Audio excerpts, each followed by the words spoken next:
Seigneur, ta parole est grande, elle demeure à jamais. Ta parole est infaillible, rien ne peut la supprimer. Bienvenue, chers spectateurs, ainsi que tous nos spectateurs partout dans le monde, dans un nouvel épisode de notre émission quotidienne d'études Toute la Bible. Nous poursuivons notre étude de l'Épître aux Galates, l'Épître de la défense de l'Évangile. Dans notre épisode d'aujourd'hui, nous allons étudier les versets 4 à 11. Nous arrêterons de nouveau au verset 4, dont nous avons parlé dans l'épisode précédent, car c'est un verset très riche, ainsi que le verset 5. Et il parle de la venue du Christ, à lui la gloire. Dieu a envoyé son Fils né d'une femme, né sous la loi. Permettez-moi au début de l'épisode d'accueillir mon invité qui m'honore au studio, le frère Youssef Riyad. Bienvenue, frère Youssef. Merci beaucoup, frère Riyad. J'accueille aussi le public qui est avec nous, soyez les bienvenus. Frère Youssef, la Bible dit toujours au verset 4 et 5, dans le verset 4, « Mais lorsque le moment est vraiment venu, Dieu a envoyé son Fils né d'une femme née sous la loi pour racheter ceux qui étaient sous la loi afin que nous recevions le statut d'enfant adoptif. » Dans l'épisode précédent, nous avons dit que lorsque le moment est vraiment venu, veut dire que Dieu a un temps, la plénitude des temps. Dieu a traité avec les hommes par des dispensations et nous sommes à la dispensation de la plénitude des temps. Le Christ est venu et il dit de la naissance du Christ, Dieu a envoyé son Fils né d'une femme. Vous avez dit que Dieu a envoyé son Fils né d'une femme, parle de sa divinité, car il existe, il est avant qu'il ne soit envoyé. Il est venu dans la plénitude des temps, mais d'une femme. Où est le miracle dans cela? Chaque être humain né d'une femme. Où est le miracle dans la naissance du Christ d'une femme? Sa naissance d'une femme n'est pas un miracle en soi.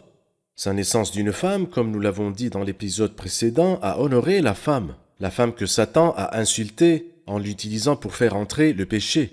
Et Dieu l'a honorée en l'utilisant pour faire entrer celui qui sauve du péché. Mais qui est cette femme, celle de qui le Christ est né? La Bible sainte nous parle du miracle. Je pense que le mot miracle ne le décrit pas assez. C'est le signe, ou bien laissez-moi l'appeler le signe des signes. Dans Ésaïe chapitre 7, verset 14, il dit « Voilà pourquoi c'est le Seigneur lui-même qui vous donnera un signe. Le Seigneur lui-même vous donnera un signe. Quel est le signe que Dieu va nous donner? Eh bien, il nous donnera le signe que lui-même choisira. C'est Dieu lui-même qui choisit le signe et le donne. Quel est ce signe? La Vierge sera enceinte, elle mettra au monde un fils et l'appellera Emmanuel. Que la Vierge devienne enceinte est le signe. Laissez-moi plutôt dire que c'est le signe des signes. Le Christ n'est pas né d'une semence d'homme. Non. D'un homme et d'une femme. Exactement. Il est né d'une femme qui n'a pas connu d'homme. Que veut dire le mot vierge, frère Youssef, en hébreu? Le mot qui est dans Ésaïe 7, verset 14, en hébreu est Alma. Il a été traduit 7 fois dans l'Ancien Testament par vierge, c'est-à-dire, par exemple, une des fois dans Genèse chapitre 24, à propos de Rebecca, qui était vierge, aucun homme n'avait eu de relation avec elle, Alma. Dans le Cantique des Cantiques, voilà pourquoi les jeunes filles t'aiment, Alma. Et lorsque les linguistiques grecs sont venus au IIIe siècle avant le Christ, lorsqu'ils ont traduit la Septante, l'ont traduit par le mot Batoula, le mot en langue grecque qui veut dire une vierge. Et c'est là alors le signe que j'appelle le signe des signes. Quel est ce signe? 2 choses. La première chose est que l'homme ne peut rien avoir à faire avec la conjuration du Fils de Dieu. C'est-à-dire un homme va se marier avec une femme et auront pour fils le Christ, ça ne marche pas. Ça ne marche pas. Il est impossible que moi ou n'importe quel homme dans le monde ait une part dans l'envoi du Christ. Non, c'est Dieu qui a envoyé son Fils. Comment va-t-il l'envoyer né? Il va l'envoyer né. Est-ce d'une semence d'homme? Non, pas d'une semence d'homme. Mais c'est impossible. Oui, mais l'impossible va s'accomplir. Et ça, c'est le signe. Et c'est le signe.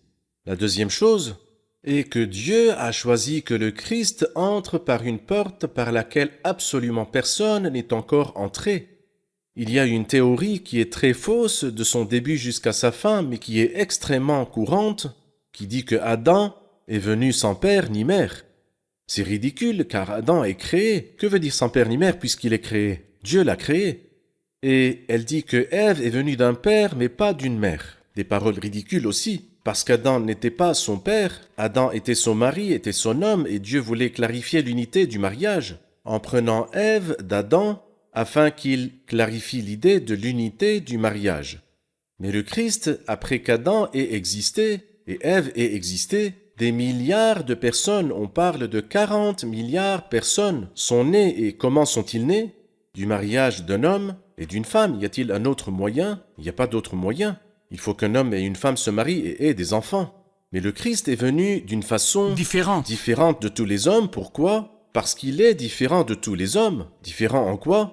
Eh bien parce qu'il est Dieu, Emmanuel, et le mot Emmanuel veut dire Dieu avec nous. D'accord, des paroles extrêmement importantes. Pourquoi est-il venu? Il dit dans le verset 5 pour racheter ceux qui étaient sous la loi afin que nous recevions le statut d'enfants adoptifs. Expliquons un peu la rédemption de la loi et d'être sous la loi et recevoir l'adoption. Eh bien, je rappelle le téléspectateur du verset qui est dans le chapitre 3, et c'est le verset 13, lorsqu'il dit « Le Christ nous a rachetés de la malédiction de la loi ». Comment? En devenant malédiction pour nous. Il a pris sur lui la malédiction que je méritais, ou que la race humaine méritait, ou que les Juifs méritaient. Il l'a prise. Quand il était cloué sur la croix, il nous a rachetés de la malédiction de la loi. Mais il ne nous a pas rachetés de la malédiction de la loi pour nous garder sous la loi sous n'importe quelle forme. Mais au chapitre 3, il nous a rachetés de la malédiction de la loi. Au chapitre 4, il nous a rachetés de la loi, pour racheter ceux qui étaient sous la loi. Et bien sûr, je ne peux pas dire qu'il m'a racheté à moi qui étais sous la loi parce que je n'ai jamais été sous la loi. Je suis un homme. En tant que non-juif. Un homme égyptien. Je n'ai jamais... Mais peut-être que quelqu'un d'origine juive nous regarde et qui un jour était sous la loi. Les Juifs étaient sous la loi. Les Juifs, les paroles ici sont à propos des Juifs. Les Juifs sont sous la loi. Donc il rachète ceux qui étaient sous la loi. Mais il n'a pas dit qu'ils reçoivent le statut d'enfant adoptif, mais que nous recevions le statut d'enfant adoptif. Juifs et non-juifs. Juifs et non-juifs, c'est merveilleux. C'est-à-dire ceux qui étaient sous la loi, oui. Je n'étais pas sous la loi, oui. Mais lorsque Dieu est venu, il les a rachetés pour qu'ils reçoivent le statut d'enfant adoptif, pas à eux seuls, mais aller dans le monde entier proclamer la bonne nouvelle à toute la création. Alors quand le Christ est ressuscité pour donner l'adoption aux croyants, ce n'était pas juste pour les Juifs, mais aller à toutes les nations du monde, à tout être humain du monde.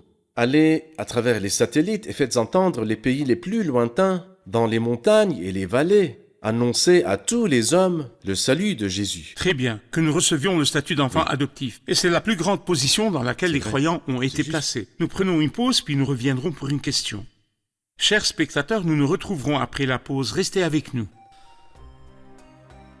Parmi les hérésies les plus dangereuses aujourd'hui, ceux qui réclament l'universalité de la paternité de Dieu et la fraternité de l'homme.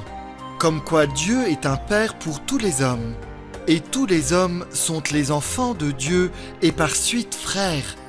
Cet enseignement est tout à fait contraire aux enseignements de la Bible sainte, qui montrent très clairement que le seul moyen pour devenir enfant de Dieu est la foi en Jésus-Christ.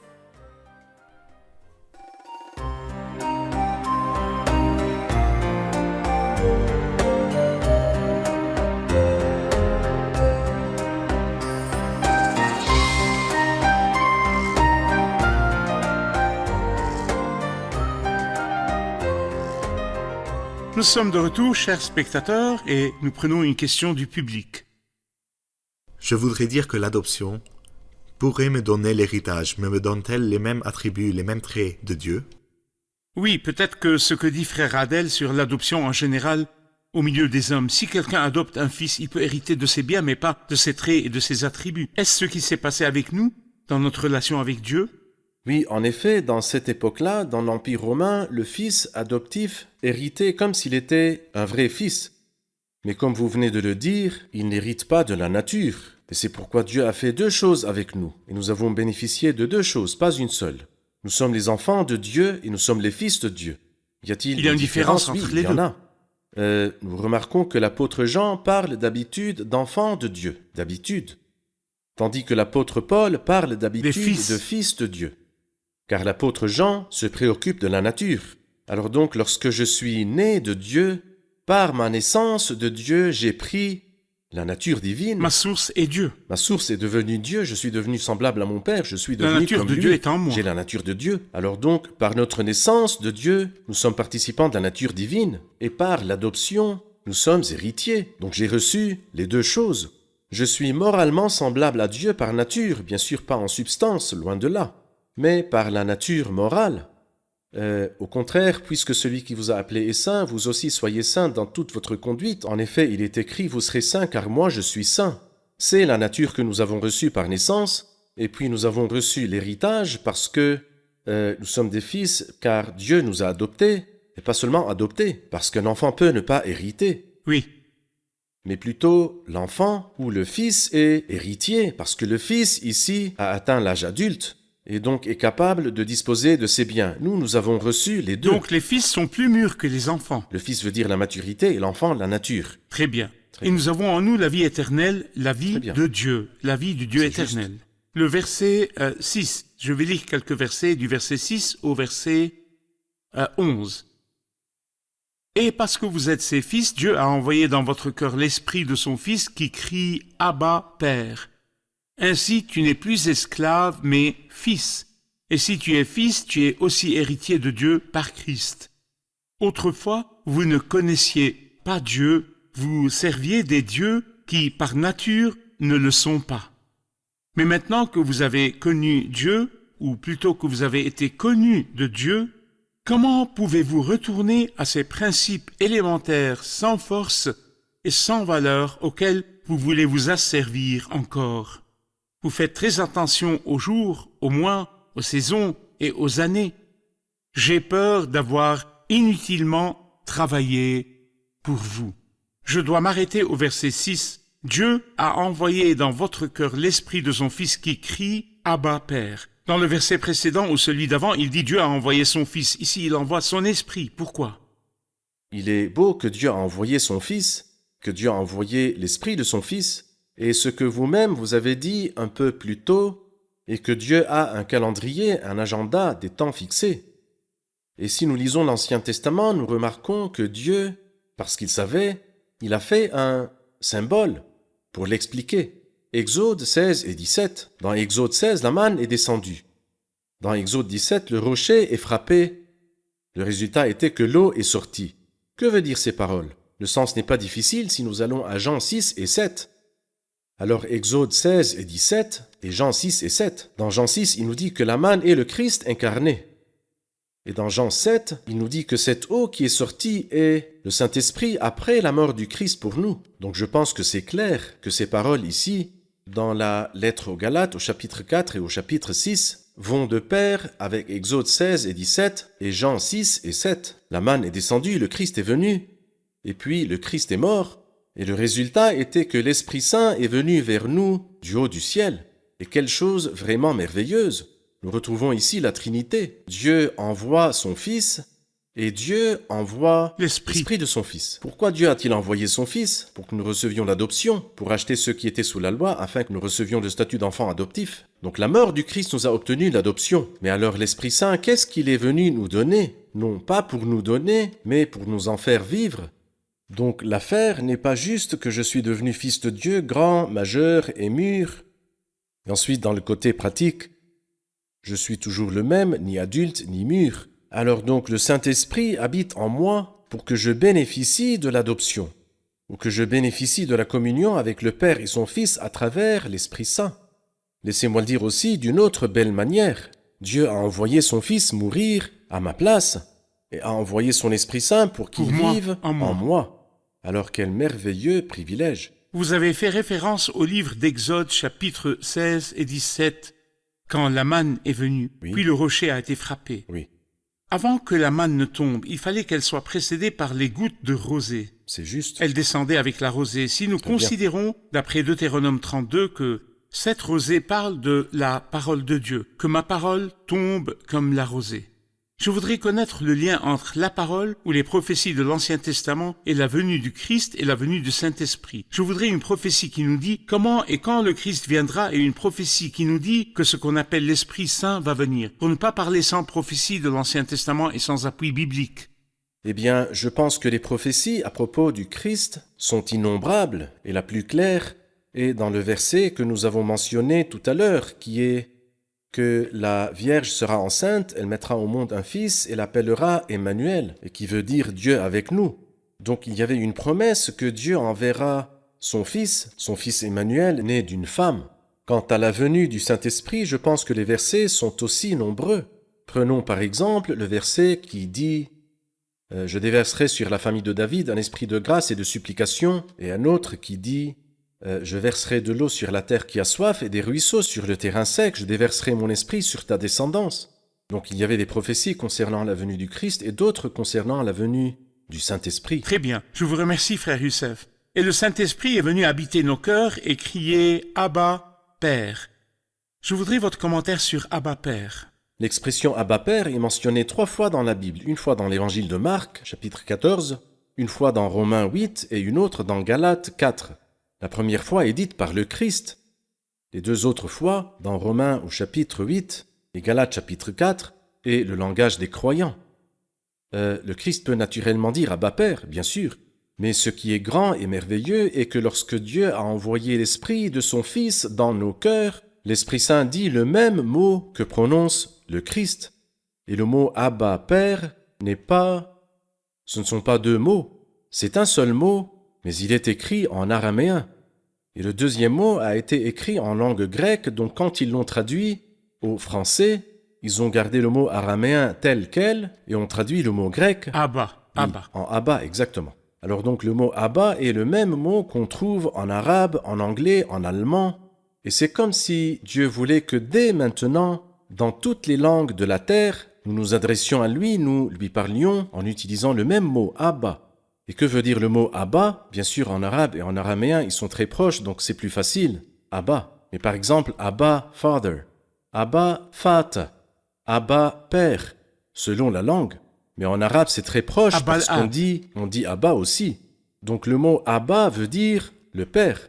Mais ce qui distingue vraiment ce mot est que si vous allez dans n'importe quelle église dans le monde, vous les entendrez dire Abba, suivi d'un autre mot que vous ne connaissez pas, mais le mot Abba, vous la reconnaîtrez, vous direz, moi aussi je dis Abba, mais Abba à qui?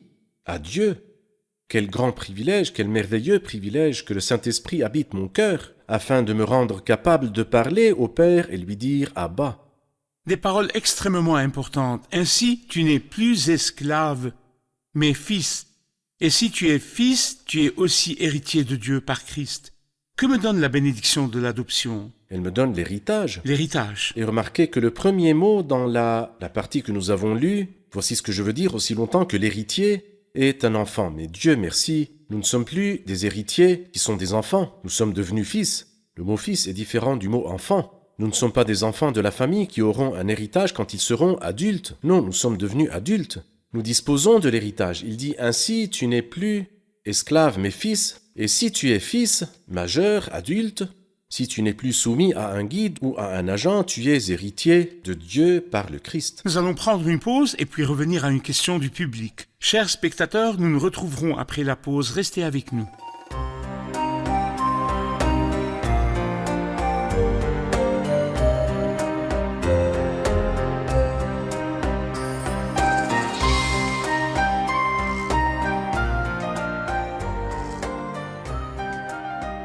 Nous sommes de retour, chers spectateurs, et nous écoutons une question du public. Dans l'épisode précédent, nous avons parlé de l'héritier et dans cet épisode de l'héritage.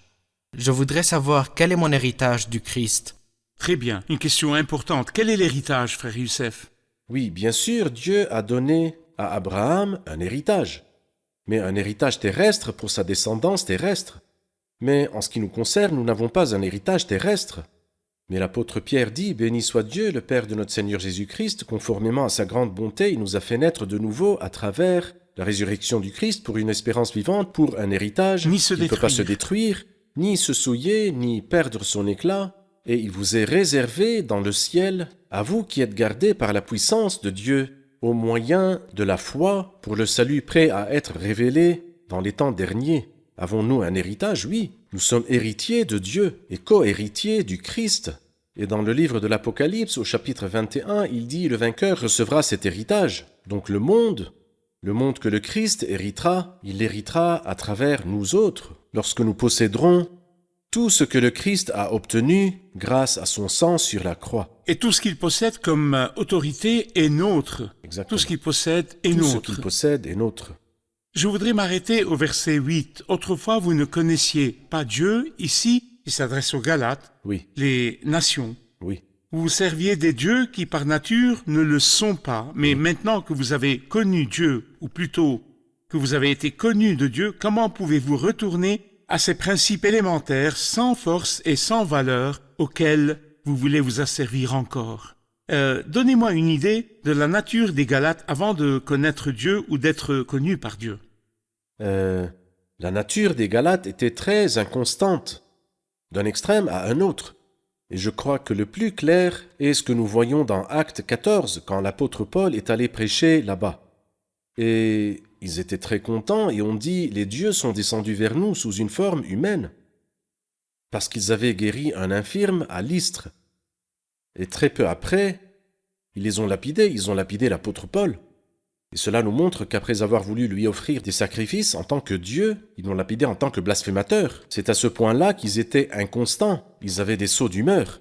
Malheureusement, là aussi, Paul s'attrista pour eux parce qu'il s'est tellement fatigué pour eux, il les aime. Rappelez-vous qu'autrefois, vous adoriez des idoles. Il leur a dit, vous serviez des dieux qui par nature ne le sont pas. Mais maintenant vous avez connu Dieu, ou plutôt que vous avez été connu de Dieu. Et cela veut dire que Dieu vous a connu avant que vous ne le connaissiez. Ou comme l'apôtre Jean dit dans sa première épître, nous l'aimons parce qu'il nous a aimé le premier. Son amour nous devance. Ou comme le Christ a dit, ce n'est pas vous qui m'avez choisi, mais c'est moi qui vous ai choisi. C'est-à-dire que nous l'avons choisi, mais avant que nous l'ayons choisi, c'est lui qui nous a choisi. Donc nous avons été connus de Dieu. Les croyants de la Galatie ont été connus de Dieu. Mais comment ? Après que vous avez connu Dieu et que vous avez été connus de Dieu, comment retournez-vous de nouveau à ces principes élémentaires sans force et sans valeur, auxquels vous voulez vous asservir ? Encore, c'est extrêmement triste. Il appelle ces principes des principes sans force, sans valeur. Comment ces deux mots nous décrivent-ils ces faibles principes ? Nous avons parlé des principes qui régissent le monde dans ce même chapitre. Nous étions esclaves des principes élémentaires qui régissent le monde. Nous avons vu que les principes de ce monde diffèrent de la grâce de Dieu et de l'évangile de Dieu. Les principes du monde, c'est prendre et donner. Donne-moi et je te donne. Et il voulait faire de même avec Dieu. Donne-nous, nous te donnerons. Et bien sûr, je ne donnerai que des choses impures à Dieu. Que donnerai-je à Dieu ? Comment retournez-vous après avoir connu la grâce de Dieu et reçu la grâce de Dieu ? Vous voulez retourner aux principes qui sont faibles, retourner là où vous n'avez pas de terre solide et sans valeur, où vous serez des mendiants pour toute la vie. Et malheureusement, celui qui retourne à ces principes restera un mendiant. Et il l'appelle en anglais « beggarly elements », qui veut dire les principes des mendiants. Et je mendirai toute ma vie une bénédiction de la part des gens, et je mendirai la bénédiction de Dieu. Alors que nous ne savons pas que Dieu, selon Éphésiens chapitre 1, 3 et 4, nous a bénis de toute bénédiction spirituelle dans les lieux célestes en Christ. Si Dieu nous a bénis de toute bénédiction, pourquoi donc revenir au principe des mendiants et demander à quelqu'un de me bénir ? Pourquoi ? Dieu vous a béni de toute bénédiction spirituelle dans les lieux célestes. Comment ? Une fois arrivé là, retournes-tu à ce niveau si bas et si primitif après avoir porté la belle robe et après avoir mangé le veau gras ? Mais comment peux-tu dire « je veux retourner aux cochons » et aux caroubes des cochons ? Comment cela arrive-t-il ? D'accord. Il dit de ces principes qui sont sans force et sans valeur. Ils sont sans force car ils ne peuvent pas sauver. Oui. Et sans valeur car ils ne peuvent pas donner d'héritage. C'est juste. Auquel vous voulez vous asservir encore. Et puis il parle de pratiques qu'il faisait. Vous faites très attention aux jours, aux mois, aux saisons et aux années. J'ai peur d'avoir inutilement travaillé pour vous. Quelles sont ces pratiques ? Frère Youssef, quelle est l'histoire des mois, des saisons et des années ? Eh bien, dans le judaïsme, il y a l'observation des jours. Et les jours veulent dire les sabbats. Chaque sabbat est un jour sacré. Et les mois, le premier du mois, quand le nouveau croissant apparaît, est aussi un jour sacré. Et les saisons, qui sont en réalité les 7 fêtes. Les saisons. Et le mot année veut dire que chaque 7 années, il y a une année sabbatique. Et chaque 7 années sabbatiques, ou bien chaque 50 années, il y a un jubilé. Vous avez repris l'habitude d'observer des jours, des saisons, et des mois, et des années. Et je le dis tristement, frère Ayad, N'y a-t-il pas vraiment aussi de telles pratiques à l'intérieur du cercle de la foi chrétienne? Malheureusement, Malheureusement, elles existent. Et elle Mais est vraiment loin de la Bible. l'éloignement de la Bible, et je crois que les paroles de l'apôtre Paul après cela s'appliquent sur ceux qui observent les jours et les saisons et les mois et les années. Et c'est pourquoi il leur dit « J'ai peur d'avoir inutilement travaillé pour vous. Nous sommes en liberté. » Comment donc retournons-nous à observer des saisons, des jours, des mois et des années? En effet, que Dieu vous bénisse, frère Que Dieu Youssef. vous Nous protège. sommes à la fin de notre épisode. Nous allons écouter les interventions du public. Ce qui m'a beaucoup marqué, c'est ce que le frère Youssef a dit de la femme après être insultée autrefois quand Satan l'a utilisée pour faire entrer le péché dans le monde. Dieu l'a honorée du plus grand honneur en envoyant son Fils s'incarner en elle. Et ceci est accompli dans le verset qui dit que la descendance de la femme écrasera la tête du serpent. D'accord. Quand je commence une nouvelle relation avec Dieu, j'ai la joie de recevoir sa nature. Je bénéficie du fait que, lui le Saint, il me rendra saint comme lui, mais aussi je serai son fils, jouissant de l'héritage avec lui. En plus de cela, il me donne l'Esprit Saint qui habite en moi et qui me donne le bonheur d'être fils, d'être un des enfants de Dieu. Très bien, très bien. Frère Adel? Dieu m'a béni de toute bénédiction spirituelle dans les lieux célestes. Donc que ça m'y pousse à aller vers l'homme mendier la bénédiction. Merci à tous, que Dieu vous bénisse. Nous poursuivrons notre dialogue dans le prochain épisode. Merci frère Youssef Que pour Dieu votre vous effort bénisse, avec pas nous. de Nous quoi. apprécions votre effort. Chers spectateurs, nous avons appris dans l'épisode d'aujourd'hui que Dieu avait la solution. Lorsque le moment est vraiment venu, Dieu a envoyé son Fils, né d'une femme, né sous la loi. Pourquoi est-il venu? Pour que les esclaves deviennent des fils. Pour que l'esclave devienne un fils. Le fils libre est devenu esclave. Il est venu vers nous du haut de la gloire. Et la Bible dit de lui, à lui toute la gloire, lui qui est de condition divine, lui le libre. Il n'a pas regardé son égalité avec Dieu comme un butin à préserver qui est sa position, son droit, mais il s'est dépouillé lui-même en prenant une condition de serviteur, pour transformer l'esclave, ligoté, pauvre, faible, en fils libre. Le Christ, le Fils libre, est devenu esclave. Réalises-tu le prix? Un prix très élevé. Et le Christ peut faire de toi un fils de Dieu, non seulement un parmi les enfants de Dieu. Ta nature deviendra celle de Dieu, il deviendra ta source. Mais le Saint-Esprit habitera en toi, et tu pourras parler à Dieu en tant que Père et lui dire « Abba, Père ». Waouh, un plaisir, je l'ai essayé et tous les croyants l'ont essayé et ils prient en disant au Père, notre Père, Abba, Père. Nous nous retrouverons dans le prochain épisode et examinons-nous par la grâce de Dieu et mesurons-nous par chaque mot que nous avons écouté pour que la parole donne des fruits dans nos cœurs et que le Seigneur soit avec vous.